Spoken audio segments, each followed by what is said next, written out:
Bonsoir, heureux de vous retrouver pour ce numéro d'Afro Night consacré à l'humour. Lequel des humours? L'humour qui soigne, l'humour qui apaise, celui dont on se sert pour pouvoir trouver la paix ou la calmie quelque part. C'est le choix de ATT et cela depuis des années. ATT Junior est notre invité. Comment allez-vous? Ça va. C'est bien ça, hein? C'est pour cela que vous avez fait le choix de faire ce métier. Faire rire les autres pour leur permettre d'être bien. Alors, moi, je pense que souvent, je le dis, hein, c'est une vocation. Souvent, on n'arrive même pas à expliquer pourquoi le choix de ce métier. Et on se lève un beau matin, on a étudié, on a fait autre chose. Mais après, être comédien humoriste, je crois que ça vient de loin. Et Maîtrise souvent, en philosophie, ça aide à écrire aussi, non? oui, une maîtrise en philosophie depuis 2010. Et ça aide à écrire et même au-delà de l'écriture à transformer, à s'ajouter un peu dans tout ce qu'on fait dans la vie. Le 24 décembre prochain, vous allez occuper la scène du Palais de la Culture de Bamako. Nous en parlerons au cours de cette émission. Bienvenue à Afro Night, ATT Junior. Merci.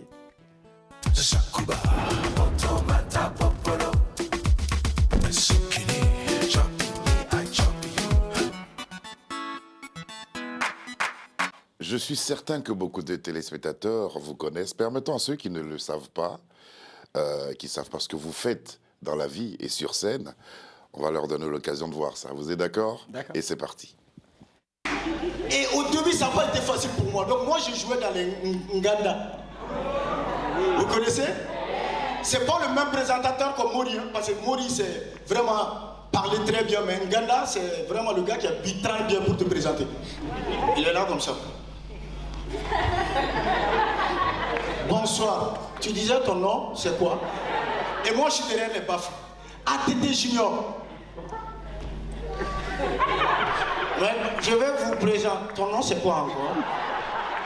Moi, je dis que c'est ATT Junior. Après, souvent, tu sors, au moment de prendre le micro, c'est pas pareil ici ce soir, au moment de prendre le micro pour parler, comme tu n'es pas loin des toilettes, il y a toujours un monsieur qui est là. Pousse-toi. Et DJ, tu peux pas mettre ton roga-roga? Et ça n'a pas été facile pour moi. Ça a dû... En tout cas, ça n'a pas été très facile. Ça n'a pas été facile. Vos débuts ont été comme ça? Oui, il y a eu ce genre de situation? C'est vraiment une histoire réelle. Parce que je dirais, au début, tu ne joues pas dans des salles de spectacle. Ouais. Au début, tu n'as pas la chance d'aller à la télé. Au début, ce n'est pas le public qui paye pour aller te voir. Tu cherchais à te faire connaître, à te faire voir, à te faire aimer par les gens. Donc, c'était dans les... Nganda, là-bas, c'est les maquis. Oui. Parce qu'arriver, il faut s'adapter. Tout donc, à fait. C'était dans les maquis.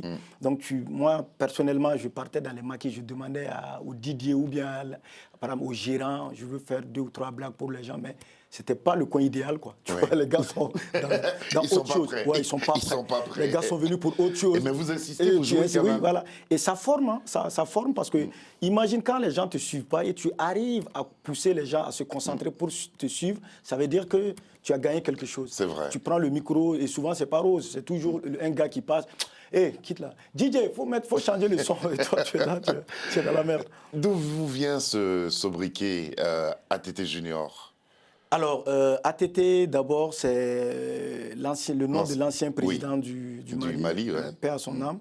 Et moi, au départ, c'était les imitations. Tu vois, je me rappelle, j'ai commencé l'humour. Et j'étais plus dans les blagues, les anecdotes. Et l'imitation de ATT, j'ai commencé à l'imiter dans la rue, dans le quartier, en disant chaque fois, j'imitais ATT parce que moi, ça me faisait rire. Ouais. C'était un président, moi, je me disais qu'il parlait très vite. Ouais, et c'est vrai. C'était drôle pour moi. C'est vrai, il faut le dire. Alibi, Malion, Malikadi. Et moi, quand je faisais ça, français, ça donne ça quoi? veut dire les Maliens. Refaites, voilà. Imitez-le en français, voilà. C'est vrai, il faut le dire. J'ai toujours dit au Mali. Les Koulibaly, les Keita, c'est la même famille. C'est vrai, il faut le dire. Et donc, tu vois, quand moi je faisais ça dans la rue... C'est vrai, vous le faites bien en plus. Voilà, les jeunes, ça plaisait aux jeunes. Et on m'a dit, mais ATT, tu peux continuer, tu peux ajouter ça dans tes sketchs. Et une fois, j'ai été enregistré sur la chaîne nationale.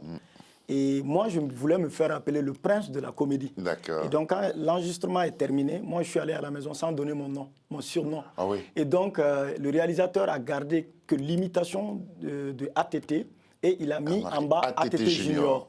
Et donc, le nom est parti comme ça. J'ai gardé le nom Voilà. Et ça devient votre... Voilà. Et c'est avec celui-là que peut-être vous évoluez. Qui sait si c'est ce nom qui m'a porté chance aussi, on ne sait jamais. C'est vrai. Et j'ai gardé le nom. De toutes les disciplines culturelles, pourquoi vous avez fait le choix de la comédie et de l'humour? Je crois que c'était naturel chez moi, en fait. C'était naturel. Parce que moi, depuis l'école, tu vois, quand je suis à l'école... et des parents aussi qui étaient dans le milieu. Dans le milieu, on est Kouyaté. C'est d'abord mon papa qui est drôle. Parce que mon papa, je me rappelle, quand moi j'étais tout enfant, quand moi je faisais le thé pour le papa, ses collègues qui venaient causer avec lui. À taille. Donc voilà, donc il causait avec lui, il racontait des anecdotes des années. Parce que mon papa a pris la fonction publique en 62. Et donc, il connaît beaucoup l'histoire de la sous-région parce qu'il a fait la Côte d'Ivoire. La colonisation. Donc, voilà, tout ça. Donc, quand il racontait ces histoires-là, moi, je reprenais les mêmes histoires drôles à l'école. Pendant la récréation, je racontais ça à mes collègues et ça faisait rire. Et je crois que je n'arrive pas à expliquer. Mais le choix de l'humour, je me dis, j'avais déjà ça dans le sang. C'est vraiment inné en soi. Et c'est cet humour-là qui va vous faire parcourir l'Afrique. En 2003, vous êtes en Afrique du Sud. Et là, vous revenez de Brazzaville, où vous étiez sur scène. On voit un peu votre arrivée à Brazzaville.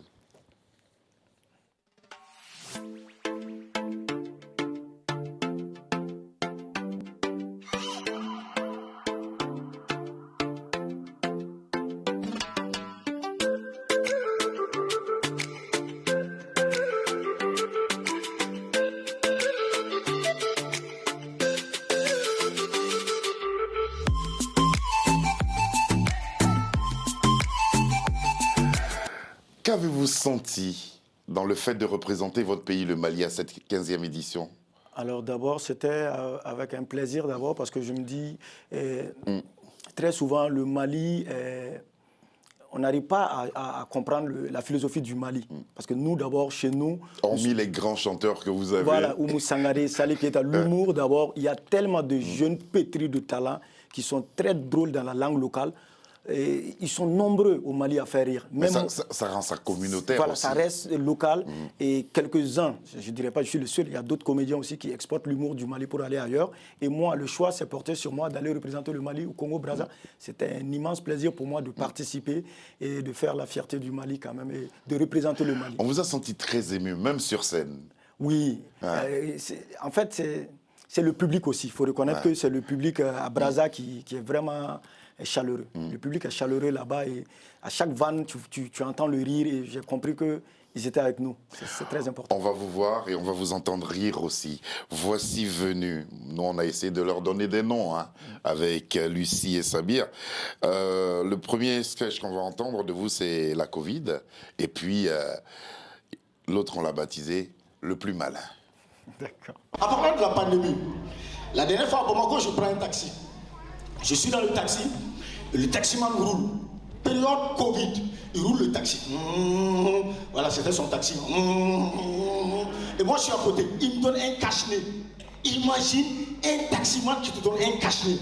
Je prends le cache-nez et je lui demande pourquoi tu fais ça. Il dit que je dis mais ce monsieur doit lutter pour la cause de la pandémie. Il continue. Il me donne des bonbons, des biscuits. J'ai dit oh, on est dans Uber.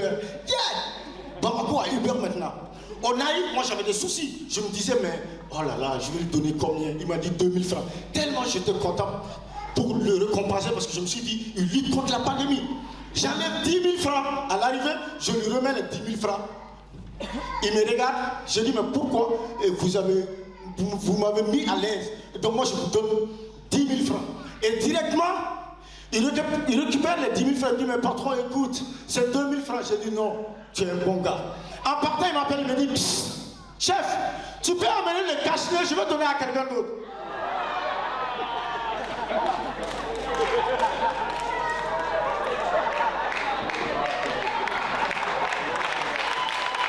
Quand je suis venu, j'avais un pote.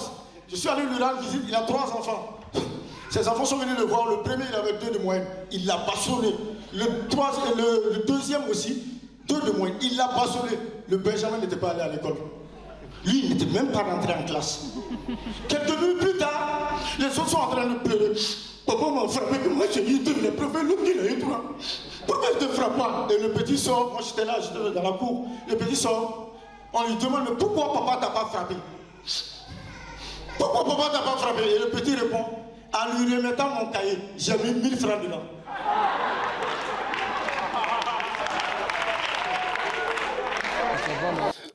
Merci, ça fait vraiment du bien. Ça fait du bien. Et puis à chaque fois, parce que moi je vous ai un peu suivi, à chaque fois ça change. Hein. Ouais. Vos sketchs, c'est pas jamais les mêmes sketchs que vous proposez. Ouais. C'est important parce qu'il faut adapter l'humour au contexte. Parce que tu sais, on ne sait jamais, parce que la réalité du Mali n'est pas forcément la réalité du Congo ou même d'ici. Ouais. Ailleurs, vous dites que le papa était policier. Parce que voilà, c'était voilà. Donc ailleurs, ça, voilà. Justement, les sketchs, ce sont des blagues que vous entendez ici et là, ou ce sont vraiment les fruits de votre imagination? Non, souvent, tu entends ailleurs, tu peux modifier, ou encore, c'est des vécus. Par exemple, quand moi je suis allé au Congo-Brazza, je me suis rendu compte qu'il y a plus de coupures d'électricité.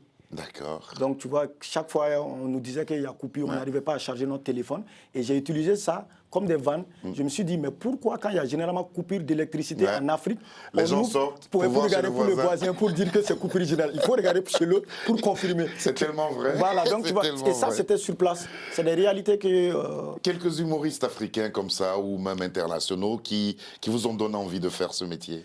D'abord, moi, à la base, je ne veux pas mentir, hein, je me suis beaucoup inspiré de Gad Elmaleh. Ouais. De Gad Elmaleh, en Côte d'Ivoire, de Bamba. Voilà les deux. Bamba Bakary, le grand frère qui nous suit très souvent. Surtout du concept stand-up, parce qu'il faut reconnaître, hein, parce qu'il y a d'autres comédiens, il y a d'autres aînés, il y a d'autres tontons. Bamba, c'était un haut level, hein. Oui. Il n'écrivait rien. Voilà. Et tout sortait comme ça. Bamba était plus en avance déjà dans le stand-up. Tout à fait. Maintenant, au Mali, par exemple, j'ai des tontons aussi qui sont vraiment, qui m'ont donné envie, comme Guima National, et Nyogolon, il y en a plein. Si je continue à citer, tu ne dis pas des noms après qui disent que tu m'as oublié en regardant la télé. J'aurais des problèmes au pays. Je les aime tous. On va dire qu'ils sont nombreux. Voilà, je me suis inspiré de Gad Elmaleh et Bamba de la Côte d'Ivoire. Et aujourd'hui, ces grands frères que vous admiriez, qu'est-ce qu'ils vous disent? Alors, ils sont fiers. Ouais. Je me rappelle que j'ai rencontré tonton Guima National la dernière fois, il m'a serré la main. Et rien que te serrer la main, il y a quelque chose qui se sentait. Ouais. Une vibration. Voilà, qui me disait au fond de son cœur que fier de toi. Et il l'a dit, et j'ai senti aussi dans le toucher, en fait. Au-delà de l'humour, cet humour-là aussi, vous le transmettez à travers des séries télévisées. Oui. Ouais. Quelle différence faites-vous entre ce que vous faites déjà et les séries dans lesquelles vous jouez? Le stand-up, d'abord, moi je trouve que le stand-up, à la base, c'est de l'improvisation préparée avec des canevas. Et dans les séries, c'est plus l'écriture. Tu as un metteur en scène, un réalisateur, et on te propose, on te propose des thèmes, des rôles à interpréter. Mais la différence aujourd'hui par rapport à nos aînés, c'est qu'aujourd'hui, nous, on a plus de chances de respecter des canevas, mais on nous laisse libres. C'est-à-dire le génie de l'acteur est après... Et ça aide. Voilà, ça aide. C'est-à-dire le réalisateur va te dire tout de suite, bah écoute, et tu joues le rôle du papa, mais c'est ta fille. Mais il ne va pas trop rentrer dans le texte. Tu n'es plus collé trop au texte, mais ton génie d'acteur... fait le reste. Est-ce qu'il y a une série comme ça que vous voulez promouvoir en étant ici sur le plateau de Télé Sud? Je suis déjà dans la série de ma grande famille de Delta, Akissi Delta. Ma grande famille, je représente le Mali dans la série, le Mali dans la série de Delta. Et puis, mon concept, les jumeaux. Les jumeaux, voilà. On en parlera justement. Voilà. On va vous retrouver encore sur cette, voilà, Super 52. Oui, Super 52 aussi, je suis dans la série. Cette fille-là, c'est Kani.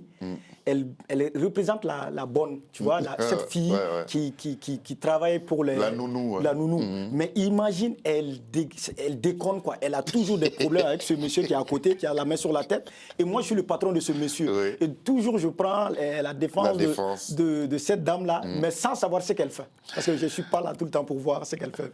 On va vous retrouver sur la scène de Brazzaville. Et là, maintenant, on les a intitulés, ces sketchs qu'on va voir là, vos débuts.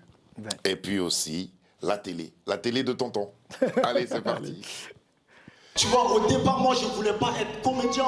Moi, à la base, je voulais être chanteur, comme Salif Keita, et comme Oumou Sangaré. Et je me rappelle, j'ai commencé à répéter, à travailler la musique. Mais sauf que, j'ai pris conseil avec les aînés. Ils m'ont dit, avant de chanter, il ne faut jamais fermer les yeux, excepté Mariam et Amadou.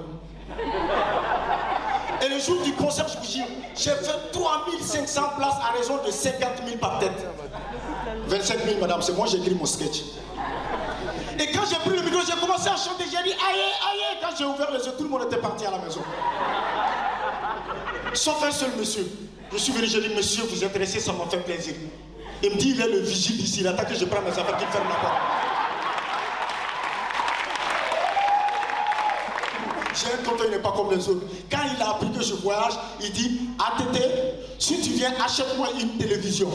Et toute ma vie, j'ai acheté des télévisions pour mon oncle. Mais malchance pour lui, à chaque fois que j'ai acheté des télés pour lui, il y a un voleur qui venait prendre sa télé. Intelligent qu'il est, tout récemment, j'ai acheté une nouvelle télévision pour lui avant de venir. Il a écrit sur la télévision, c'est gâté. Et quand le voleur est venu voler, le voleur a écrit sur le mur, on va réparer.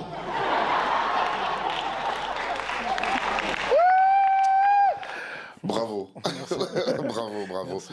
Comment vous expliquez justement l'engouement du public africain pour les stand-up et puis pour les humoristes de la nouvelle génération que vous êtes?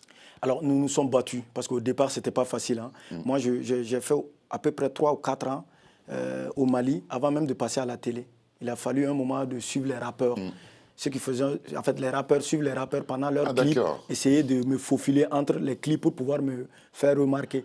Parce que d'abord, les gens étaient plus dans le côté bas. Tu sais, le théâtre. C'était plutôt des comédies musicales. Et puis en même temps, être nombreux sur scène, faire des sketchs avec des déguisements, des accoutrements où ça faisait... Bon, le stand-up, c'est le Benjamin, c'est récent. Et donc nous, on a eu du mal à s'imposer. On s'est battu. Mais aujourd'hui, c'est vraiment consommé. Mais c'est vrai, parce qu'il y a un public record, il suffit. Vous avez participé au rendez-vous de Maman avec le Parlement du Rire. C'est un public record qui y va. Voilà. Donc tu vois que ça commence à prendre maintenant. Les gens commencent à kiffer. Et vous, à Bamako, en général, vous jouez à guichet fermé. C'est ça, c'est ça. Et récemment, j'ai fêté mes 18 ans de scène. C'était guichet fermé. Et presque les spectacles que j'ai eu à faire. Vous vous en servez pour contribuer à la calmie dans votre pays, le Mali? Le Mali, on essaye de faire de notre mieux en tant que comédien, parce que nous, on n'est pas dans la politique. On observe, et on est toujours dans le juste milieu. On essaye d'introduire des sujets dans nos sketchs pour l'apaisement. Ça permet aux gens aussi d'oublier. Voilà. Et le rire aussi. Et le rire, c'est très, très important, parce que nous, on se dit, nous sommes les docteurs des crises, parce qu'on arrive à soigner à notre manière. Il y a des gens qui vous ont tenu des propos, qui vous ont touché, qui vous ont ému après un spectacle. Vous prenez le temps d'aller vers votre public? Oui, moi après le spectacle, je descends, je salue tout le monde, parce que je me dis, c'est à travers eux que je gagne mon inspiration. Donc j'ai toujours envie d'être avec le public. Et maintenant, des mots qui touchent, c'est quand tu vois par exemple des handicapés ou un aveugle ou quelqu'un qui a demandé à un membre de la famille de l'amener voir ton spectacle, et après on te dit qu'il a eu du mal à arriver pour te voir. Et ça, ce sont des trucs, moi, ça me touche. Ouais, parce que les salles ne sont pas adaptées au fauteuil. Ils sont là, mais après tu te dis, mais comment il a pu faire pour venir? Il pouvait rester à la maison. Moi, j'allais jouer pour lui chez lui, mais il est venu. Vous l'auriez fait? Moi, je vais le faire. Ça, vous l'avez déjà fait? Oui, je me suis déplacé pour des orphelins, aller dans les orphelinats, aller voir des gens qui sont malades à l'hôpital et m'asseoir à côté d'eux, leur donner le sourire. C'est vraiment bien. Ouais. Chapeau pour cela. Merci. Sur qui vous testez vos sketchs? Ma femme. Et vos... Je réponds direct à ma femme. C'est vrai? Ouais. Quand elle est au salon, j'ai besoin d'avoir dans le salon pendant qu'elle regarde. Mais ça, c'est très bien. Vous ne vous fâchez jamais alors? Non, ouais. Moi, ma femme, j'ai 10 ans de mariage, pour la petite histoire. 10 ans de mariage, j'ai pas de problème avec ma femme. Félicitations. Surtout en Afrique, une femme qui se plaint pas, qui n'est jamais allée voir ses parents pendant 10 ans. Dieu merci, machallah, je n'ai pas eu ce problème. Elle s'est jamais levée pour aller dire à papa ou à maman, mon mari est comme ça ou il me fait ceci. Non. Parce que d'abord, ma femme, je sais pas, peut-être le fait d'être comédien, j'ai transformé l'idéologie de ma femme. Elle est comique aussi. Aujourd'hui, c'est ma femme qui me fait rire. Par exemple, moi, je viens au salon, elle est là, je commence à raconter des blagues. Si elle ne sourit pas, je fais le tour. Je ne vais pas revoir la blague. Je me dis, ça n'a pas marché. Ça n'a pas pris. Ça n'a pas pris. Tant qu'elle ne sourit pas, ça n'a pas pris. Vous avez intérêt à être sage. Voilà. Parce que si vous n'êtes pas sage, qu'elle est vraiment fâchée, elle ne veut pas rire, vous croirez que vous n'avez pas bien écrit. En tout cas, bravo pour tout ce qu'on a vu. On va voir maintenant une scène. Une scène où vous jouez avec celui que le tout Bamako appelle votre jumeau. Ouais. Et ça, on l'a appelé le blanc qui parle, Bambara. D'accord.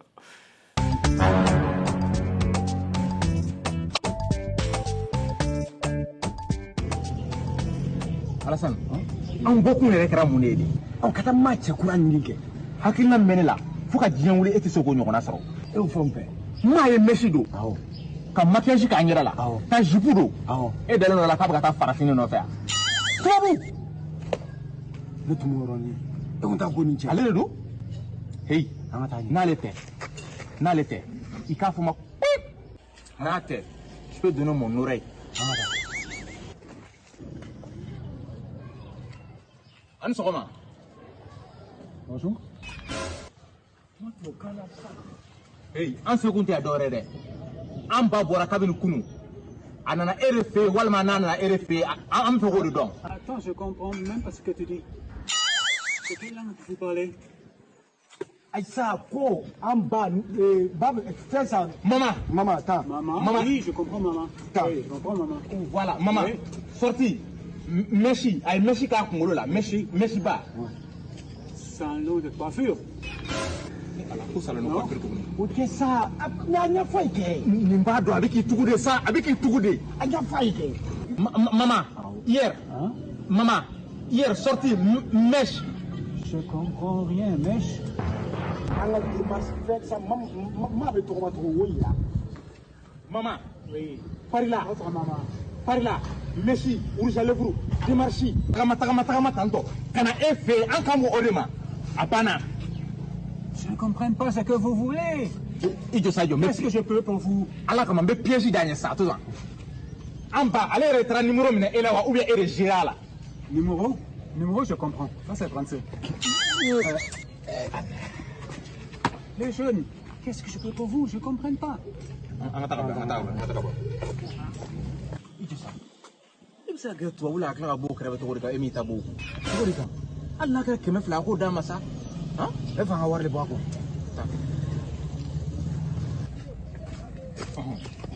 wari minɛ a la. argent wari argent 200. 200 wari d'a ma. l'argent l'avenir préparé. an fila argent Wari bana. Wari bana. Subhanallah Sanu. Nana Kafra. J'ai du mal à imaginer. Quand il s'agit d'argent, Waribana. Ouais, ça veut dire l'argent est fini. en Bambara. Et là, maintenant, il a tout compris. Le 24 décembre prochain, vous serez sur scène avec votre jumeau et accompagné, on va voir l'affiche grâce à Sabir, accompagné de cette charmante dame Oui, qui Adam. joue... oui. Adam, d'abord, le concept, c'est... Réellement, on se ressemble. Hein. D'abord, moi, quand je partais dans des endroits, on m'appelait Dassa Disquette. Et quand lui, il était ailleurs, on lui appelait à Tété Junior. Comme on se ressemblait. Après, on a eu à se donner Il la faisait de l'humour aussi. Oui, il est comédien. D'accord. Mais à la base, pas dans le stand-up, plus dans... Oui. Dans le théâtre. autre chose, parce qu'il vient du conservatoire de Bamako. Et donc, on s'est dit, bon, pourquoi pas créer un truc. Mais réellement, on a commencé les épisodes, il y avait une personne qui manquait. Il fallait une maman. Une maman. Et cette dame, les jumeaux fatiguent la maman. On a toujours des problèmes avec notre mère. Et puis voilà, et puis paf, c'est parti. Et là, aujourd'hui, vous recherchez qui est le père du jumeau. Voilà, parce que jumeaux. les gens, pendant plusieurs épisodes que tu vas voir, tu verras toujours que Alassane et Fousseni avec Adam, mais que dans des problèmes. Mais qui est le papa? Qui est le papa? Donc, c'est à travers les commentaires, les gens disent souvent... Où est Moi, je connais le papa. Voilà, le papa, c'est qui? Je le connais. Non, c'est au palais de la problème. culture. Non, oui.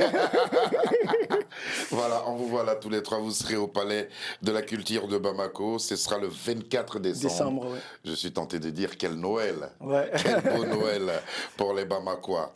Est-ce un spectacle qui va tourner, avec lequel vous allez voyager? D'abord, on va essayer de voir pour le palais de la culture. Dès que le palais de la culture, on termine avec ça, on va réfléchir. Il y a des gens qui sont, par exemple, ici, la communauté tient tellement à ce spectacle que on m'a conseillé aussi de sous-titrer les vidéos et même, pourquoi pas, souvent, de le faire dans d'autres langues pour pouvoir exporter ce sketch-là pour l'amener. Est-ce que vous êtes en France? On va vous voir, hein, parce que là, vous êtes le Parisien, là. Sabir a déniché une photo de vous à Paris et vous êtes à une dimension. Vous êtes en France, justement, pour asseoir un spectacle que vous allez faire ici? Là, c'est vous, là, à Paris. Ouais. Ah, dis donc. Avec sa bagnole. La voiture de tout le monde. La voiture. Moi, il n'y a pas un artiste qui a quitté le pays qui n'a pas fait une photo avec cette voiture. Vous avez bien fait. Alors, il y a une idée de se produire ici à Paris? Oui. J'ai déjà organisé un one-man show ici qui date de 2 ans. C'était dans la salle Pampupeur. Bon, je ne ferai pas de publicité, je profite. Oui. Voilà, c'était dans le 11e. Oui. Et ça a pris. Et maintenant, je suis en tournée médiatique encore. Question de revoir encore pour revenir. Et pourquoi pas avec le concept des jumeaux. Avec pour le la concept des communauté. jumeaux. N'oubliez pas, le 24 décembre, Bamako est en fête et en rire grâce à ATT Junior et ses 2 autres amis pour proposer ce magnifique spectacle. Qui est le père des jumeaux? ATT, Ouais. on va vous retrouver encore sur la scène. Là, vous allez nous parler des Blancs et puis votre joie d'être au Congo. Vous êtes d'accord? Ok. Allez, on regarde. Tu sais, les années 60, comme on le dit, au temps de l'indépendance du Mali, il y a un blanc, un Touba, qui est venu au Mali, il voulait manger de la salade. Mais il appelle le chef de village qui demande à un jeune de faire le tour du village. Mais ce jeune revient, il n'a pas de la salade. Le blanc mécontent, il rentre dans sa chambre, à 4 h du matin, la mosquée, aïe la salade, aïe la salade. Le blanc, il entend ça le matin, il fonce chez le chef de village. Monsieur, hier vous avez dit qu'il n'y a pas de la salade, alors qu'à 4 h du matin, il y a un monsieur qui n'a pas dit il y a de la salade, il y a de la salade, il y a de la salade, il y a de la salade, il y a de la salade partout dans le village.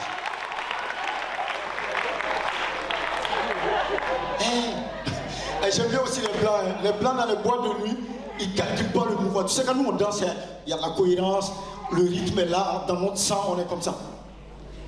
On suit le mouvement, tu vois, nous quand on danse. Mais le blanc, je ne sais pas, les blancs du Mali, partout en Afrique, c'est la même chose. Mes frères, c'est quoi le concept, quoi? Vous avez ça? Mais c'est quoi le concept? Ah non, mais je suis content, c'est ma première fois, frère, d'être ici. Fait de toucher ce sol, de toucher au... Oh merde, c'est génial. Et imagine, quand je vais rentrer au pays, je ne peux pas marcher normalement. Parce qu'au moins, j'ai pris l'avion, Air Royal Maroc, frère. On est rentré dedans. Ouais, je comprends, t'es pas allé dans l'avion, c'est pas grave, c'est pas de mon faute. On était dans l'avion, frère. Les écrans, on mangeait, on est venu au Tusseo. Je suis venu au Tusseo. Imagine mon retour au Mali. Je vais marcher comme ça.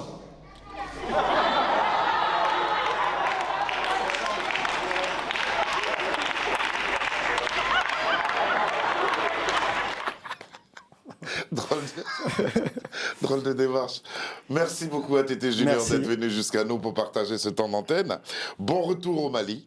N'oubliez pas de saluer chaleureusement notre frère et ami Mori Touré, quelqu'un qu'on porte ici. 24 décembre, Palais de la Culture de Bamako. Qui est le père des jumeaux? Vous saurez tout en allant, bien sûr, assister à ce spectacle. Est-ce qu'il y a encore des places?